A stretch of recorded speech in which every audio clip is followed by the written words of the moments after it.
బాబాయ్ ఎంత కావాలి? 3 రోజులుగా ఏం తినలేదు తాగలేదు. ఒక 100 రూపాయలు అంటే దానం చేయ బాబాయ్. ఓ అవునా, ఈ 1000 తీసుకో, ఖర్చులు కొట్టాది. అబ్బా ఏమి దానగుణమయ్యా, నీ దానగుణం నీ మొహం చూస్తుంటే నీకు ఒకటి ఇవ్వాలనుంది. నిన్ను ఎట్టి పరిస్థితుల్లోనూ ఓపెన్ చేయబాయ్. నువ్వు ఏ రోజైతే కష్టాల్లో ఉంటావో ఆ రోజు దీన్ని ఓపెన్ చేయి. మహాప్రసాదం. మా అమ్మకి ఆరోగ్యం బాగాలేదురా. అవునా, 10,000 ఫోన్ పే చేసే చూడు. ఏమండి, మా చుట్టాలు లోన్ కోసం షూరిటీ అడుగుతున్నారండి. అయ్యో పాపం ఎన్ని కష్టాలు ఉంటారు, ఇటు షూరిటీ పెట్టేస్తా. సహాయ కదా, నేను చేస్తానులే. తీసుకోండి తీసుకోండి తీసుకోండి. సార్ మీరు షూరిటీ పెట్టాలి ఎగ్గొట్టారు, డబ్బులు మీరే కట్టాలి సార్.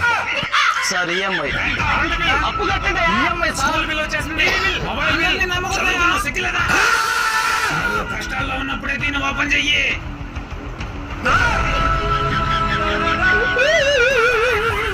స్వామి నువ్వు ఎంత కరెక్ట్ గా ఎలా చెప్పగలిగావు స్వామి? ఒకటి చెప్తా, ఈయన అతిగా తాగేవాడైనా కొంచెం ప్రశాంతంగా ఉంటాడేమో కానీ అతిగా జాలి గుణం గలవాడు బాగుపడినట్టు చరిత్రలో లేదు. చెప్తున్నా, అతి జాలి గుణం వద్దు. అర్థమైంది స్వామి.